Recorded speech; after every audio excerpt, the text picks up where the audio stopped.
All right, guys, Shawn Severs here, Storyline Marketing, and I have a special guest here. We have the founder of FRP Nation, Mr. Flyin Ryan Hogan. He's in the building, and this is his first podcast, and I'm super excited to have him here as we go ahead and introduce him to this podcast work, because he's got a lot of stuff to talk about, a lot of spicy things to go ahead and let the MOPAR industry know about. Some tea, as it were. Yes, a lot of tea, and we're here to let people know why he's the obvious choice for media reasons, as a business person, as a friend, and overall as somebody that's a leader inside of an industry that leads with integrity. Ryan, welcome. What's going on, bro? Sensational times, as always, as you know. Thanks for having me. Of course. I'm glad to finally get you on. I know we've been talking about this for some time. It's been a minute. Yeah, it has. So 2025, in recap, if you had to maybe summarize it, because you were recently a new father as far as your new baby born. Absolutely. Congratulations. Yeah, baby Jacob, 9 months as of tomorrow. Real quick, shout out to my wife, Heather, and my boys, William and Jacob. Mm-hmm. William is going to be 11 next week, and Jacob, like I said, is 9 months as of tomorrow. The boy's a demon on the stairs, and he's getting into anything and everything. Like, we are absolutely cooked. Yeah. So he's not walking yet, but he's like rappelling from like cushion to cushion. Yeah. It's really crazy. But 2025 has been kind of nuts. Yeah. I mean, on a personal note, obviously having the baby was a big thing in January, and then professionally, there's been a lot of change. We had some staffing changes. We had the return of marketing. We had you guys come in for a little bit, and then there's been a big pivot in terms of the kind of content we produce. We've gone away from just making 2-3 days a week of posts, and now it's almost entirely reels and reel replies, like in the case of Instagram and TikTok. Right. So a lot of changes there. And then beyond that, as far as the actual business is concerned, I would say the biggest change has been we've eliminated some relationships with vendors that just weren't doing us right. They weren't giving us top tier support. Right. And we brought in some new accounts in their place, and it just expanded our support, expanded our catalog, trying to build the empire. Yes, most definitely. Need the right relationships. Yeah, you need the right people in the right positions to help you grow. And that's something you and I talk about all the time in some capacity since we've been, coordinating this year. So like with that being said, the industry is spicy in general. And, to be objective, I guess with that, I know it's interesting being the driver of FRP, but what has it taught you as we talked about before? This is a science. What you do is, and what makes you different and what we've talked about is Flyin Ryan Performance and your relationships with your deal, as far as the shops you work with. You guys have an expectation to deliver a quality product on the track typically. We are the gold standard. I said it. He said it. I didn't. I said what I said. Yeah. So what the gold standard, what puts you in that tier of the gold standard for somebody that might be jumping into the industry? There's a few different things. For one, I think a lot of the public and even a lot of my competition, they confuse education with experience. Just because you went to I'm going to talk specifically about tuning in this case. Just because they went to a tuning school doesn't mean that you have all of the seat time or all the experience of a veteran calibrator. Not to downplay the value of education. I have a 4-year degree from Embry-Riddle. I have a degree in aeronautical science. I had a whole career in aviation. We've talked about that previously. But it's the thousands and thousands of hours I have in testing this stuff, validating this stuff, figuring out what works, what doesn't, trial and error. That's what sets me apart. I didn't pull this stuff out of a book, or I didn't go to a weekend program, and all of a sudden I am a master tuner. I do what I do because I've developed it in house. So it's the sheer experience combined with the repetition of doing this day in and day out and sticking to our lane. There's a lot of shops, a lot of tuners out there. They want to do MOPAR, they want to do GM, they want to do Ford, they want to do import stuff. They want a piece of everything. And while I could go and do that, I have enough experience, and I have done that for friends and family in special cases. But in terms of what we market towards, in terms of what we specialize in terms of what our lane is, it is late model Mopar, 96 to present day, Dodge, Jeep, Chrysler. That is our lane, and that's our specialty, and that's what we stick to. What made you make a specific niching to that? Was there is there an origin story of you choosing that? There is a bit of there is an arc to that. Yeah. So I had a Jeep Grand Cherokee many moons ago, and the way this went originally is that I bought into this software. I got in touch with who was the best of the best at the time. He's still a known entity to this day. And the results, and in all fairness to him, it might have been a case a little bit of unrealistic expectations, but my expectations were X and the results were Y. And when I queried him about it, when I questioned him about it, it was, well, that's just how the stuff goes. It was kind of like, sorry, out of luck. And I didn't quite understand all the nuances. I knew a small fraction of what I know now, all these years later. But even back then, in just the limited understanding I had, I thought, oh, there's got to be more to this stuff. And all these years later, I can say with confidence that there was more to this stuff. It just it took figuring out, and that's what I've done. Yes, definitely. So there's a much longer story as to how I got here. Yeah. But I don't know that we got enough time on this podcast here today. We might have to do an episode 2. Yeah. I'm already thinking it might have to be a next episode because the list of stuff that we can talk about in depth, it's endless. The list is long, but it's valuable. And that's the thing. This is almost like an introduction. Like, people have been dying to hear from FRP because they already hear from you. But to hear from you in this context, I'm excited to see how people are finally get to hear from you on the podcast setting, because you have so much value, you have so much knowledge that people are always in demand of asking you about, in this case, for their builds. So to finally be able to kind of sit down on this, if you guys are listening to this and you like what you're hearing, make sure you bug this man and say, hey, you need to jump on a podcast setting again.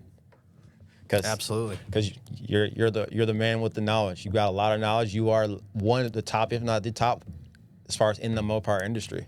So I want to go off topic just for a second. Of course. It's relevant to what you're saying. Yes. So I mentioned earlier when you were asking me about it, about pivoting from posts, just general information, to specific reels, where I was on camera. And I want to give you a little bit of credit. I want to give you some praise, because that was something that you pushed. You basically told me in so many words, like, you need to do this. Like, don't care if you like it or not, you got to do it. And, the running joke prior to you getting involved with FRP, Shawn, was like, I was like the Wizard of Oz. I was like the man behind the curtain, the man behind the laptop, I suppose. But it's been so crazy, the feedback we've received in making that transition.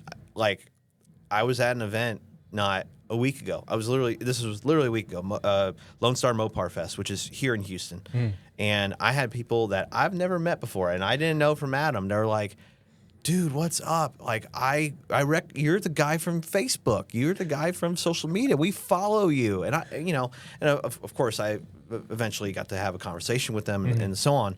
But it's so crazy that the kind of feedback we've had as a result of those videos, people are like, yeah, no, we watch every video you do, because it's like, they felt like I explained things in a totally objective, like, here are your options, like almost like devil's advocate manner. And that's really the point of all my content, and especially in the last 3 to 6 months. Like, there are videos where I say, like, you need to do this, but I really just try to present enough information, not so much heavy on the technical, but heavy on the results instead, where they can make a somewhat educated decision. And if they're still unsure, they can call us, they can email us, they can schedule a consult with me, myself, so that they can narrow down what they need to do. Yeah, there's a lot of people, and I appreciate you for giving that, because again, that's what storyline marketing is built on. Is a lot of people have it within them. They already have the tools. It's just, how do I utilize it? And I'm sure that was probably a awakening, as you said, like, didn't realize when people walk up to you and if they could have a tally on their head of like, oh, he's watched 17 hours of FRP. This one watched 2 weeks worth, 5 days. I'm sure that was probably like a turning point where you were able to kind of. That was so wild. I've never had someone come up to me and was like, "You're the dude from Facebook." I mean, and like, for me personally, like that is like, I have no aspirations of being an influencer type or anything like that. Like, that does nothing for my ego. Like, I still don't like to be on camera, but I have come to terms with the fact that it is a part of my job that I have to accept. Like, if I want to build the empire, I have to be the face of my own business.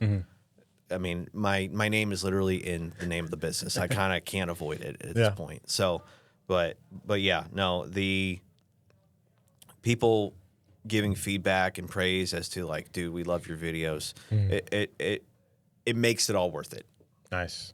That's that right there. Reason why I do this. I love being able to, like, when you reach out originally all the way to now, like, that's why I get up every day, because you want to do good work. You have a standard. And I see that similarity since working with you of just wanting to do a good job. And it's great to just hear unprompted from people that say, like, you helped guide me when I had no clue where I should go, or I had this experience with this tuner, and then you gave me clarification once I visited your site and I started seeing your videos, and I now know my path to go from 600 horsepower to 800 horsepower in my Trackhawk. This is something I've said on video recently. It's like, it's 2025. All this stuff is expensive. And I'm saying that not just like as a talking point or as a buzz phrase. I have a whole warehouse full of this stuff. So like, I pay it too. I feel that pain as well on my end. And it's really expensive to do it twice. Yeah. So again, going back to the advice I give, whether it's in a reel or in a consult, I just try to get people to get on board with buying what they need to the first time, not as an upsell, but literally because it is really expensive to have to redo it because they listen to some wayward advice or they listen to the internet. Yeah. So. Yeah, that's exciting, man. I'm really excited to finally get you in the position where you're sharing, because you realize it's a tool now. So, but with that, somebody that might be on the fence, that is, we talked about it. I always try to break it down as we talked of somebody that's a beginner or intermediate or an expert. Maybe that's one of your most recent questions that you answered when it comes to your questions that you receive on Facebook or Instagram or TikTok. How should someone identify where they should start, in this case, in the MOPAR industry, as they may need to have a fine tuning, if you will? Like, have you discovered a graph of starting point, intermediate point, expert point of like when they should go ahead and approach you? I don't know this answers your question directly, but I made a reel about this specifically like 2 weeks ago. Yeah. And the spirit of the video was, asking a better question will net you a better result. And I realize hearing that, it sounds kind of flippant and maybe a little arrogant, but the basis for making that video was the following. We get inquiries where people will ask, they'll send an email or however, and they'll ask, well, how much does the tune cost? Or what should I do? With zero context whatsoever. And if they just gave us what vehicle they had, what engine they had, what their goals and aspirations were, and through what means they want to achieve it. If they know, and it's okay if they don't, if we had that information right off the rip, we can fine tune the answers to that inquiry so much better and so much faster. Because otherwise, we're asking background info in that initial reply. Right. When if we had that information up front, we could hit the ground running. So the details are important, and it doesn't have to get super involved right off the bat. If we just had some basic information, then that helps narrow it down by a whole lot. For more advanced stuff, knowing what fuel type they want to use, whether it's pump gas, whether it's ethanol, whether it's race gas, different areas have different fuel availability. And also if they have an idea as to whether they want to run a power add or not. Do they want to run a supercharger? Do they want to run a turbo? Do they want to run twin turbo, nitrous, what have you, and a power goal and a budget. Budget, especially in this day and age, it matters because 100%. The budget, the answer to that question is going to really hone in on, are there expectations and the cash outlay that they have to achieve their goals and expectations, are they in alignment, or are we dealing with unrealistic expectations? Gotcha. So being more of an efficient, coming to the table with more efficient and effective questions so you can give a more efficient, effective answer, as opposed to having excess when you could have saved time. Because I'm sure for you get calls and emails relentlessly. I mean, thankfully, I have Isaiah for that. Shout out to Isaiah, my salesperson at FRP. Yeah. Isaiah is the gatekeeper. The sales inquiries that I really deal with are really only as a function of like a consult. The consults are all done by me, and that's part of the upsell, if you were. It's like, if you want time with the man himself, we do a paid consult. And I think this is a 500 IQ move. I think more shops, especially performance shops, but I think even independent shops could find some way to make this work for them. We do a hourly consult. It's $200 an hour, which is steep. That's what you'd pay a entry-level lawyer or a doctor or any sort of specialist. Gold standard. Yeah. And usually it's done over the phone. And the way we do it is, yes, it's billed hourly. And it's pretty typical that they only need 1 hour. But usually it's a scheduled call with myself. And the way we do it, and this is where the value really comes in, is that 100% of the proceeds from that consult will go towards future parts or services. So think of it as almost like you're getting specific advice for you and your build, and your goals, but you're already kind of making a small down payment towards whatever it is that you want to get. So that money isn't truly not being wasted.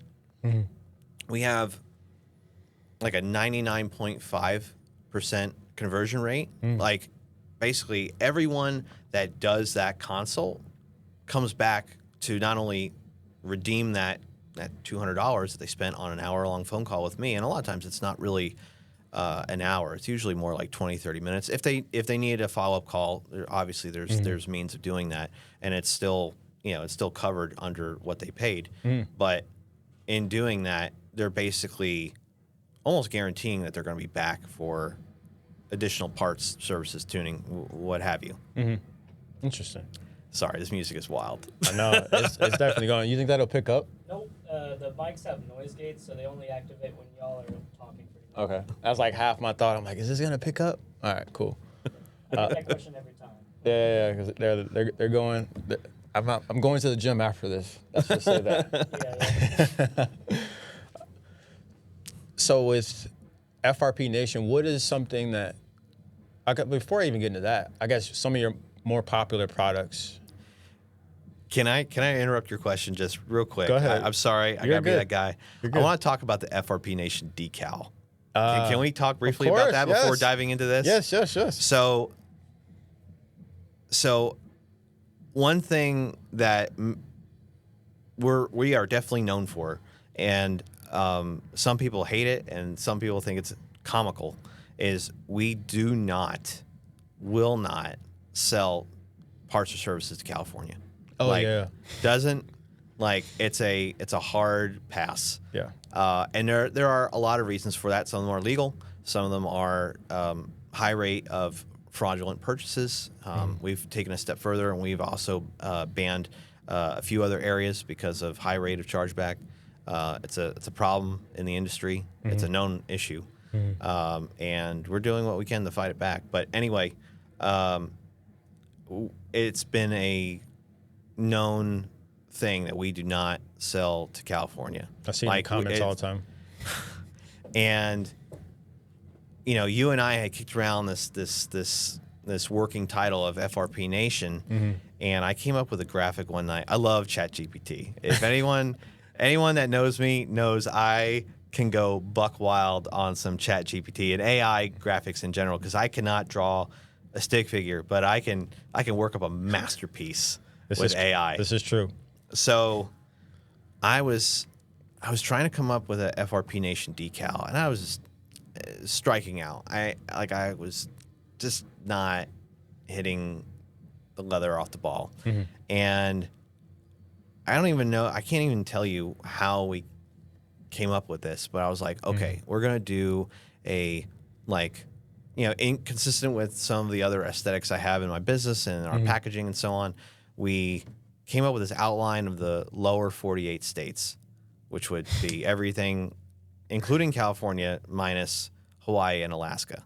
Because when people think of the U.S., they think of the lower 48, not the full 50. But anyhow, so then I was like, okay, I'm just gonna buff out California, and it took me a minute to kind of get it to a mostly finished concept. But then we had a working image of the lower 48 states, the U.S. as most people think of it, minus California. And, because we do so much work outside of Texas and we have a dealer network stretching across most of the U.S., it just made sense to have that as the background to the logo. And of course I put a little badge on there. Initially I developed them as two separate images, and I was like, wait a second, what if we overlaid this over the lower 48? And so I posted I think I was on Facebook, Facebook only. And it was right around the same time as the Palisades fires in California. And it was also the same time, not to get political here, but the same time as all the ICE riots. So people were feeling some kind of way about California as a whole, and just the chaos that goes on out there. Yeah. And the kind of response we got from this image was wild. We had people that were like, yeah, send me 5. And it's just it's a decal. It's not a performance part. It's not tuning. It's just it's a sticker, dude. But no, people went absolutely crazy over this graphic. It took some time. This was a little bit outside of my control. We had switched to a new merch person, and we had some issues with the actual quality of the material with the decals themselves. But we finally got some working decals, so they're up on the website frptuning.com, and they've been selling pretty well. People like them. So, but I've never had such a visceral response off of just an image, a decal or otherwise. You put all this energy into everything that goes into an engine, all of a sudden you make the decal, you're like, what? That's one thing, talking just about social media. Yeah, in general, yeah. We can go anywhere we want with this conversation. I understand. I appreciate that. Of course. Because I you know me, I like to squirrel off a little bit. Just a little bit, though. We were talking before we went on air about how, the less effort I put into staging a video, when we talked about scripting or going unscripted or even just staging the background, the less effort I put into making a reel prior to recording it. Of course, it still has to be edited properly and captions and that sort of thing. But in terms of before recording, the better it seems to do. I mean, not everyone is a home run, but early on, I thought that it was really important to have the background just right, and I got to have a script and all this other stuff. And some of those videos really took off, and some of them were duds. But there's been times where I'm just like, I'm just going to record out here in the lot in front of my shop, like next to my truck in the morning. And those videos have consistently outperformed anything that I did where I put way more effort into the content or the background or having the right parts staged in front of me. It's just wild how that works. People want authenticity, and that's the thing. And that's what speaks to your gold standard. Your gold standard of your work, it has to stand up, because you can't say one thing, because the boomerang, if it doesn't correlate, you're going to hear about it. And you dealt with this in many different cases when it comes to customers, things that have happened also on the positive side, but on the negative side. So you have to be accountable, but your content is so valuable, and people are implementing it. And there's way more people telling you that this is working really, really well versus not. And in comparison, when people can go out on their own and have 7 tabs up of your style of tuning versus A, B, and C style of tuning, not the gold standard, and then they're telling you, and that is what's blatantly obvious. And to know that you're passionate about it and you're not trying to cut corners of getting people out so you can work on the next person, that's why that decal, that's why it was so obsessive in my head of what you have, because it represents more than the tune. It represents what you stand for. It's literally like the bat signal, but it's FRP signal. You know, in Houston area, there's a sticker that you see on a lot of different vehicles, and it took me a while to kind of figure out, like, what's this all about? And anyone that's watching this podcast from Greater Houston or has been through Houston will probably recognize it, but it's Go See Ken. And this has nothing to do with automotive at all.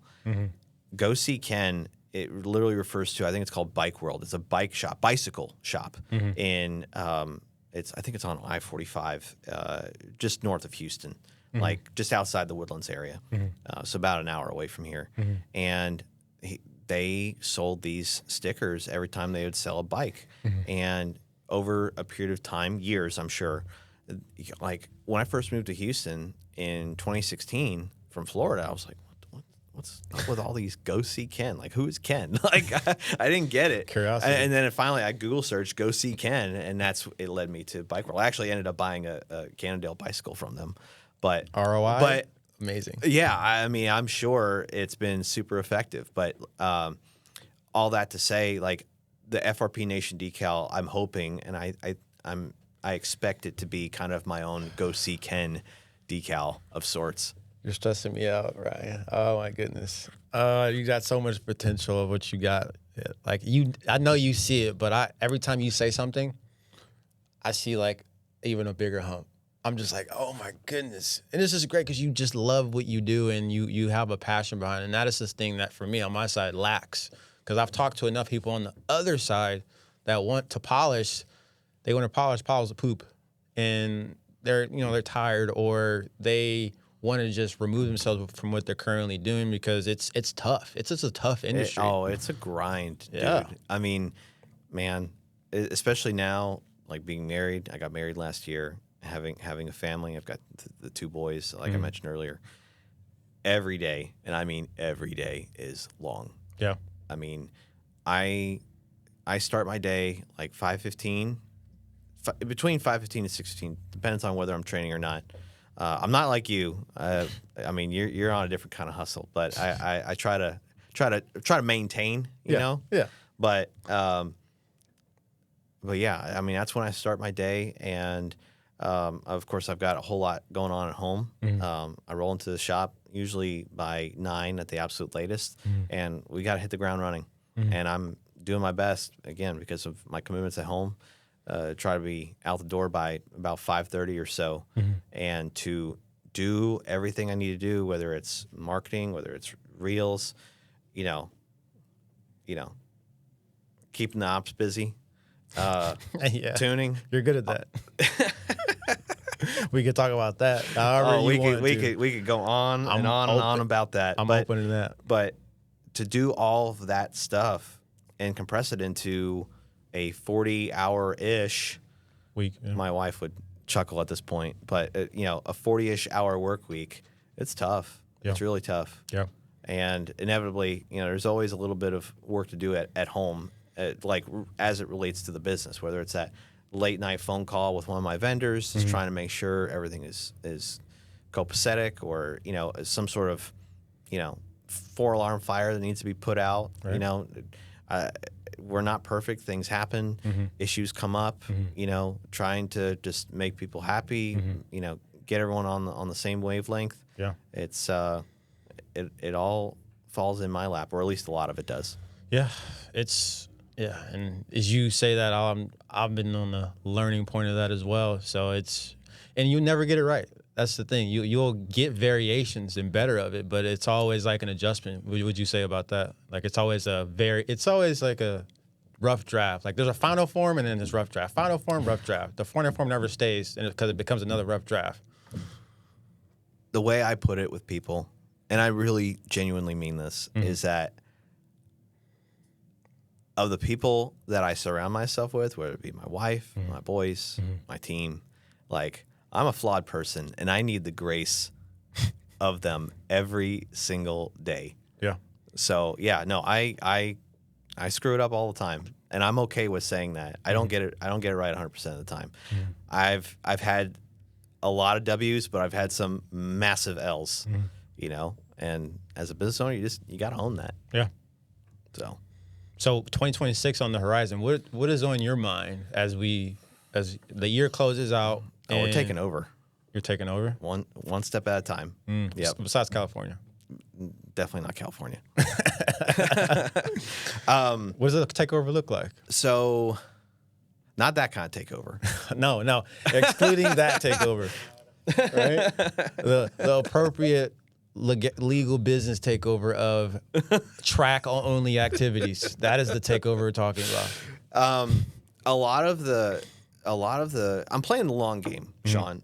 A lot of the parts that we've slowly started to add to our catalog here this year, we know that because there's certain things that we're known for, and there's a lot of things that we're not necessarily known for, there is kind of a slow burn in terms of like when they decide to finally get some motion to them. So, like for example, we have these new drop-in pistons. We do have some new variants of drop-in pistons, but more specifically than that, excuse me. How dare you? Is we have these new center counterweighted stroker kits. So we've had stroker kits on our website for, I don't know, a year and change, and they're made from quality components. Excuse me. We've been drop shipping them because of price point and wait time. And it's something that we don't sell in huge volume, but basically they are, relative to what we could be doing, they're kind of like entry level in terms of the components used. So to have like a center counterweighted, or in certain cases use what's referred to as a long rod stroker design, it's a better product. And because of the new accounts that we've added in 2025, we're able to offer them basically at the same price point as what we were previously offering. So better components, better kits, in stock, ready to ship for the same price, or in certain cases less. Yeah, I saw one of your reels. You're talking. I forgot exactly what it was, but it was $100 off of what drop-ins. For your drop-ins in that particular case, yeah. Yeah. So that's a great benefit for the vendors because their pricing doesn't change. Right. So just to touch on that very briefly, so the drop-ins and the stroker kits are two separate products, but they serve a similar enough purpose. Just briefly touching on the whole accounts thing, we finally added Molnar as a direct account. We were previously using a wholesale distributor, and not to say that they weren't giving us a competitive price, but we were just at the point where we finally were doing the volume to justify having our own direct wholesale distributorship of our own. Most of our accounts we're moving things in such volume where we're at the what's referred to as the WD wholesale distributor level, or whatever that brand has equivalent of that. So not just like an entry level dealer, but like we're moving serious weight. So in eliminating the middleman on those components, Molnar rods specifically, which were always part of our drop-in piston rod kits from day one, we were able to basically trim that price. So even though tariffs, inflation have all led parts pricing to gradually just creep up. We were actually able to go down on our baseline pricing, not as like a sale or promotion, just like this is the new normal. To accommodate, just not only to accommodate, but also to be competitive with the marketplace. You know, I looked at some of our competitors, and they all offer a fine product, but they were actually a little bit cheaper than us. You know, and that hasn't always been the case, but it was the case when I was looking maybe 2 weeks ago. I was like, okay, we gotta do something about this, and we did. We lower our prices, so now we're cheaper than they are, and we await their next move.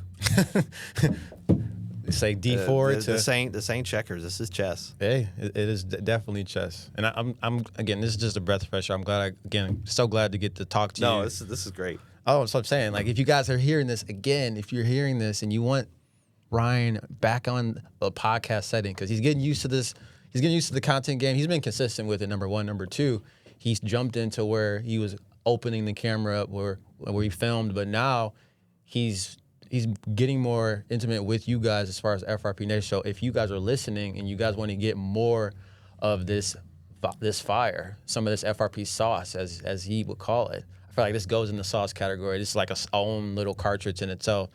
Definitely let him know, bug him, and say, hey, we need another episode of this. Do I hear hashtag episode 2? Hashtag episode 2. Just hashtag episode 2 in the comments if you see this. The edit of it will be sensational. So when it comes to your dealers, the authorized shops that you work with, I feel like there's might be some type of demand in that sense. And so just to kind of speak for them, what is the qualifications to be a authorized dealer where they can provide, you know, the holy FRP products? So it's changed with time as our brand has elevated, as I've built the empire, as I like to put it. Yep. The standard the bar has been raised over time. So currently now we offer a dealer network where everyone has to have brick and mortar. So one problem that we were running into were we had shops that were really like people working out of their home garages, and not to say that you don't have DIY guys that aren't professional that keep, you know, a sterile work environment, that sort of thing. Right. But typically, if they've reached a certain stature in business, they should have some sort of space that is dedicated for being in this profession. So brick and mortar is a huge one.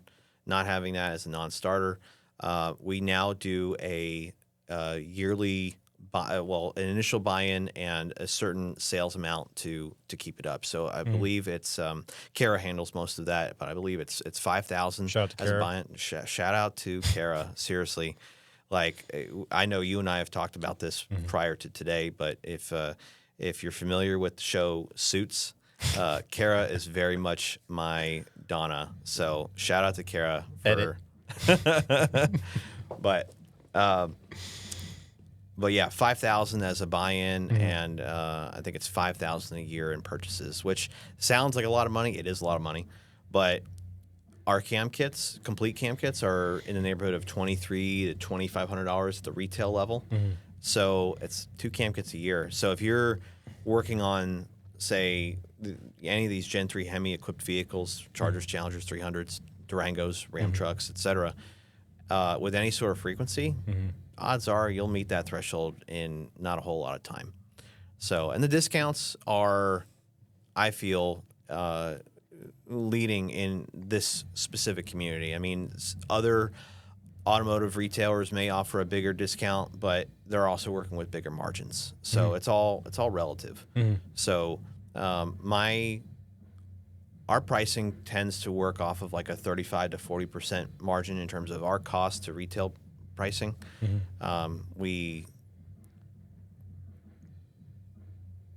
As far as shipping, we basically cover our costs. We break even or just above that. It's not, we're never going to get shipping off of slinging boxes, but so that doesn't really get factored into the cost, in the sense of like it's not a cost for us because we're able to cover that in terms of what we charge for shipping. But For dealers, it's 9% off of select parts, 14% off of cam kits. It's 18% off of camshafts themselves, and 35% off of tuning. So if someone, they're sourcing parts, whether it be from us or a competitor, but they really like our tuning service and what we offer there, there's some nice discounts there.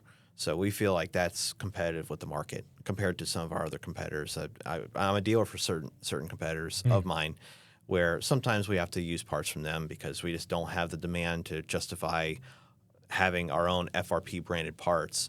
And I can tell you what those margins are, and they're not that favorable. So you're taking the sacrifice for the quality of the brand. I don't know that I'd call it a sacrifice, but we want to make it competitive. Yeah. Look, the dealers have to make something. If there's no juice to squeeze, then there's no incentive to sell the product. We actually went to several of our dealers and we're like, we see that sometimes you use other brands like Texas Speed, Bryant Tooley, and we asked them, like, if we gave you extra margin, would it be enough to sway you to use our stuff when you'd otherwise use a competing brand? And we got some really good feedback from that. And much to their credit, we true to our word, we gave an extra, I think it was 5% margin, and they started using our stuff where they would have used a potentially cheaper, more margin-rich brand, but again, the quality in using us was better. So they're making similar money, but they're selling a better product. So it's a win for the dealer, and it's a win for the customer ultimately. And that's most important because without the customer, there is no business. And a lot of people miss that 100%. On my end. I always talk about that on my side. That's why this is so important, because for many reasons, we could talk all day, but most importantly, just the effort that you're putting towards the customer is something that I feel that's almost rare air, and that's why it's so great to talk about with somebody else, because people always their actions put it second, and they might say the customer's first, but their actions say completely different. So my dad, growing up, had this ism with me, and it's effort is the measure of a man. Shout out to Hogan Sr.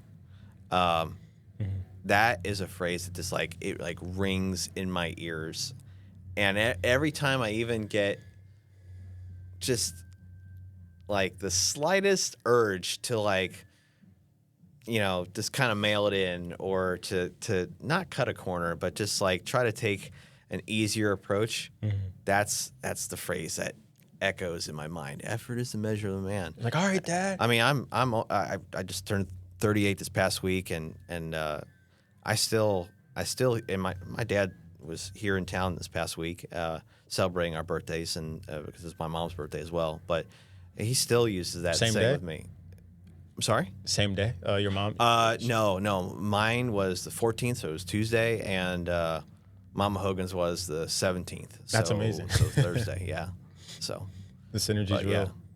Effort is the measure of a man. Effort is a measure of a man. Okay. You can keep that one. I might have to tattoo that one. You were talking about keeping it? I was like, I might be my first tattoo. I might just do that.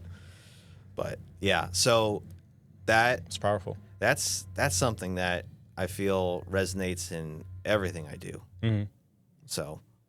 Oh, that's great. Again, that's exactly why I was like, it just has to happen, because I feel like there's certain things that we have worked on, or something that is felt that you just know that is, when you walk with someone that has that same standard, it's appreciated.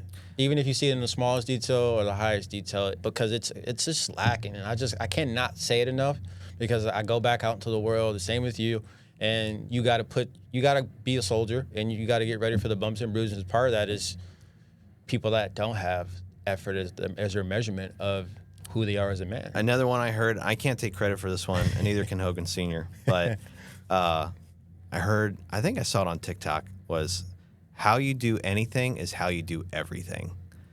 So if you do anything half-baked, that usually bleeds into most everything else. Yeah. Yeah, how you do one thing is how you do everything. 1,000%. All right. Well, with that being said, I got a few more questions, and then we will be wrapping this thing up. Otherwise, this will be a 2-hour podcast because we could definitely do that. But it's Sunday, so we got to be conscious of what's to come. So as far as, I guess, somebody, this is interesting, and on how this would go. So somebody that's had a bad experience, because one thing I've come across a lot of people in this industry, why I've stuck to the automotive industry.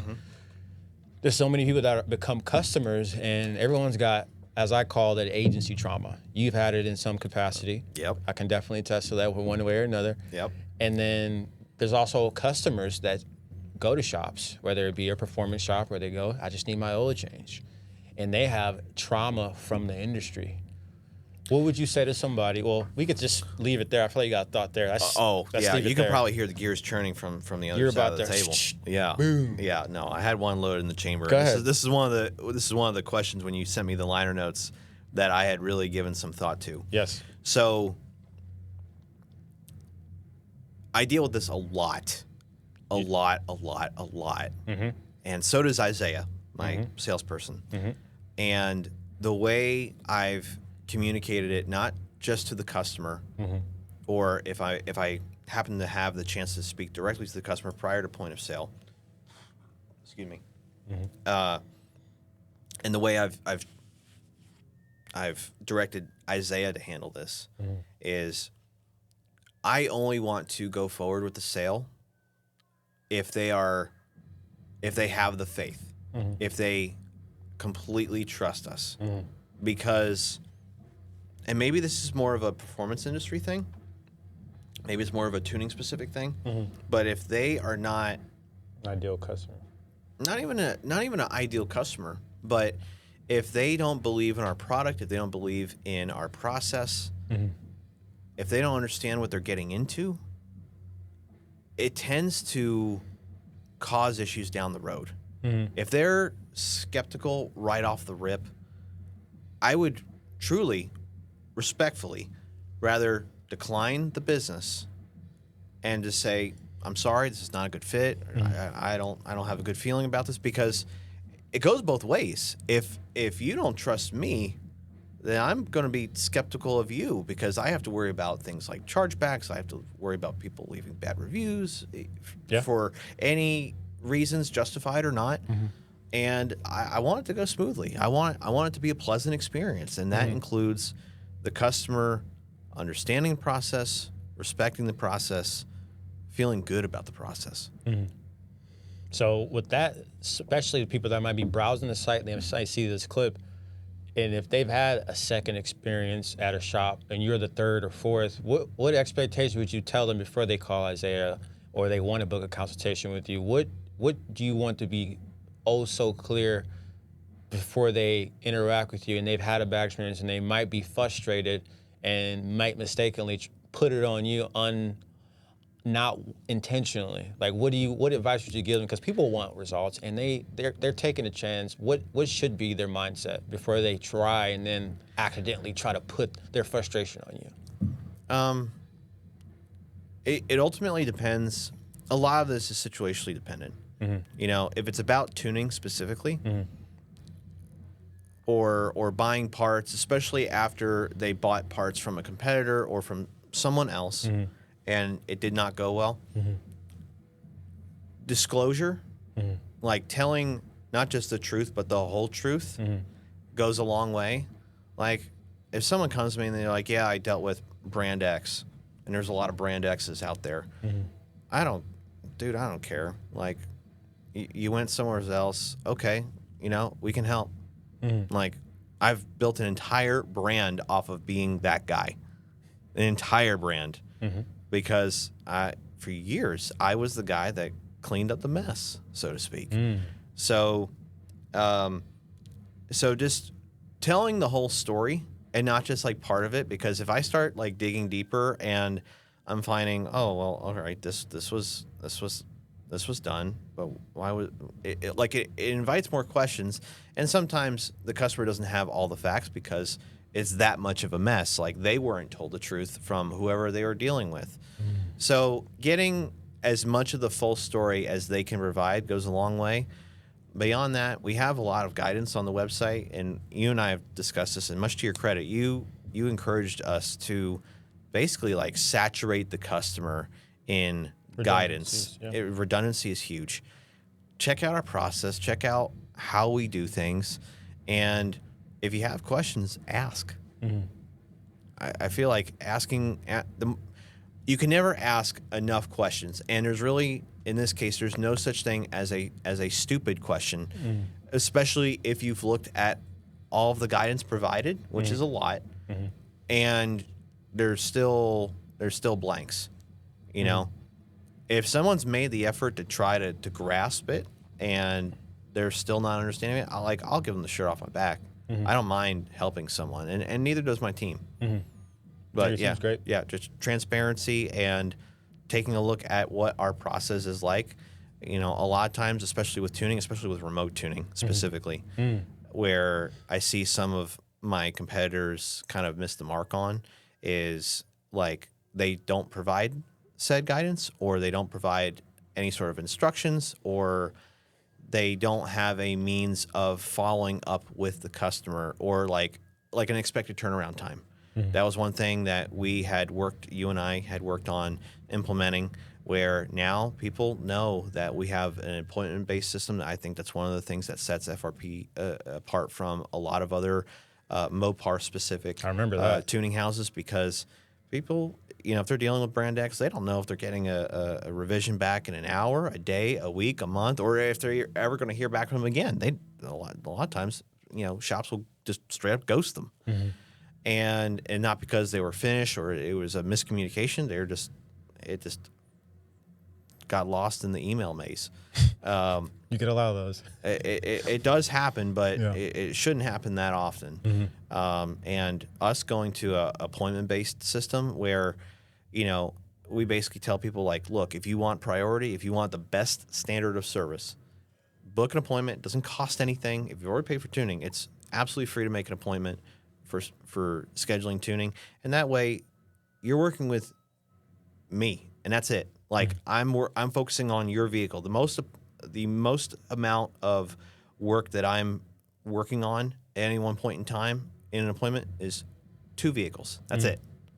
That's anything more than that, they have to, like, I'm listed as unavailable in our scheduler. For the dealers, going back to the whole dealer thing, the dealers, they also have priority. They get the mornings, so that they can get priority over retail customers, because they have busy schedules too. So this is how we work with them to ensure that they are getting prompt service. Yeah, I'm glad you got your bandwidth back. It seems like you've regulated that now, where it's not 100%. I know it's not, but it is a constant work in progress. Yeah. But yeah, people have really picked up on the fact that, like, if they want priority, if they want those, you know, lightning quick revisions, appointments are the way to go. I basically have told people, like, look, if you can't make an appointment, if for whatever reason that doesn't jive with your schedule, well, one, let me know, and we can always work out something unique for the customer, whether it be a weekend, late night, that sort of thing. I work with people outside the U.S. Sometimes certain exceptions need to be made because of time zone differences. You know, I do a lot of work in Australia.